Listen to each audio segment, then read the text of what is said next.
Sahabat Nabi Umar bin Khattab radhiyallahu an, semoga Allah meridainya, qala, beliau berkata, kalau seorang Umar bin Khattab nggak mungkin bohong. Beliau bersaksi atas nama Nabi Muhammad sallallahu alaihi wasallam. Sami'tu, saya mendengar Rasulullah sallallahu alaihi wasallam yaqul, Rasulullah sallallahu alaihi wasallam bersabda.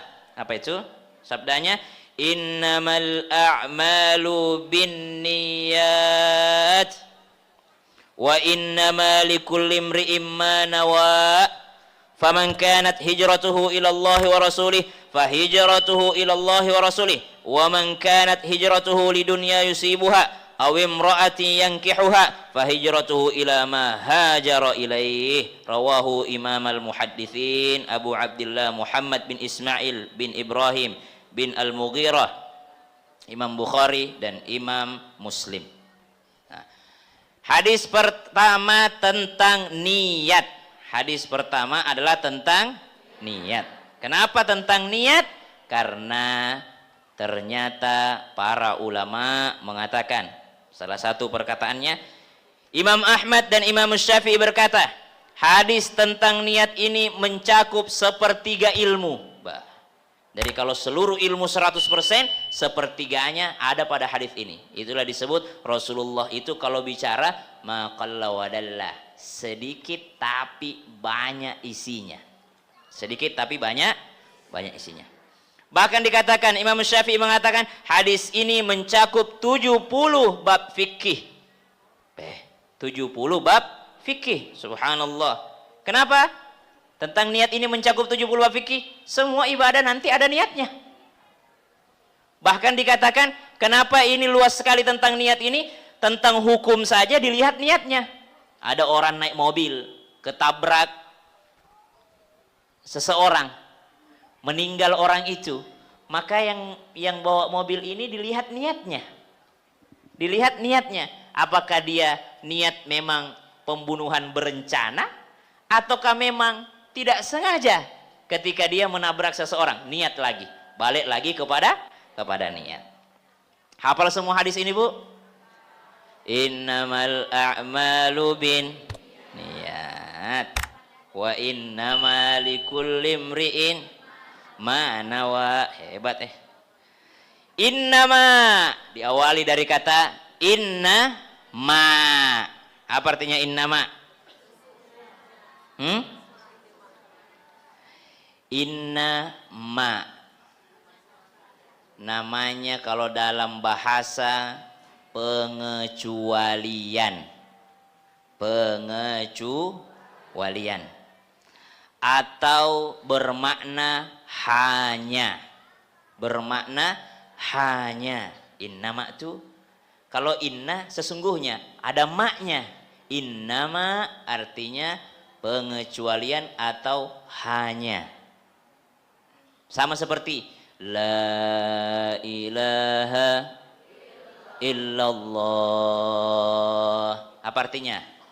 Tiada Tuhan selain Allah. Hasr. Ada hanya pembatasan. Innama itu pembatasan. Sama kata illa itu pembatasan. Tidak ada Tuhan selain Allah. Kata illanya itu pembatasan, artinya yang lain tidak ada Tuhan, tidak ada pembatasan, tidak boleh ada Tuhan selain Allah. Coba kalau dihilangkan la-nya sama illanya, artinya apa? Tuhan itu Allah, Allah itu Tuhan, la ilaha illallah, innamal a'malu bin niyat. Segala jenis pekerjaan itu hanya tergantung niatnya. Dibatasi, hanya tergantung niatnya. Ada kata innama. Contoh dalam Al-Quran, innama anta munzir. Allah menyebut Rasulullah sallallahu alaihi wasallam itu, sungguh engkau hanya dibatasi Nabi, hanya. Innama anta munzir, sungguh engkau hanya penyampai ancaman. Nabi cuma menyampaikan, tapi urusan hidayah urusan Allah Subhanahu wa taala. Hanya dengan niat ibadah tersebut, hanya dengan niat. Innama hanyalah sebatas al-a'malu, perbuatan. Yang mana itu disebut perbuatan? Perbuatan itu ada 3. Perbuatan itu ada 3. 1, af'alul lisan, perbuatannya lidah. 2, perbuatannya anggota tubuh, tangankah, kakikah. Yang 3, perbuatannya hati. Kenapa Nabi bilang al-a'mal, perbuatan, tidak bilang al-af'al, perbuatan, pekerjaan? Karena al-af'al itu termasuk hati. Yang diperlukan niat itu hanyalah lisan dan perbuatan tubuh. Kalau hati tidak diperlukan niat. Nah, ini kayaknya terlalu dalam untuk kelas ibu-ibu. Saya mau ambil potong-potong poin-poinnya sedikit. Ya.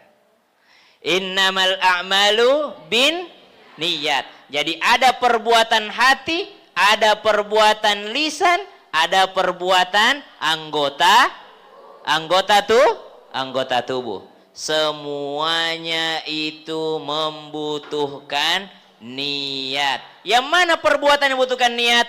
Perbuatan al-a'malus syariah, perbuatan ibadah, perbuatan syariat. Nah, apa artinya Bu innamal a'malu binniyat? Sungguh hanya sesungguhnya amal itu tergantung hanya pada niat. Hanya pada niat. Kita bahas tentang niatnya. Kita bahas tentang niat. Kita jelasin, niat itu minimal ada 7. Wah, niat itu ada 7. 1, apa itu niat? Apa itu niat? Saya naik mobil dari Ciputat ke sini, mau pergi pengajian. Apakah itu sudah niat? Apakah itu sudah niat?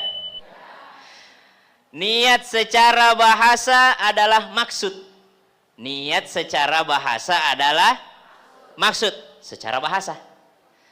Ada penjelasan lugatan secara bahasa, tapi ada juga istilahan secara terminologi, secara penjelasan agama.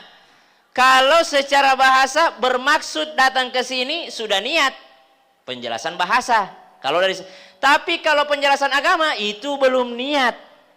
Kenapa? Ternyata niat itu apa? Istilah fuqaha mengatakan keinginan yang berbarengan dengan perbuatan. Itu baru niat. Keinginan yang berbarengan dengan perbuatan. Itu baru niat. Kalau tidak berbarengan, maka dia bukan disebut niat, tapi disebut dalam bahasa agama azam. Apa itu azam? Bahasa sehari-hari kita,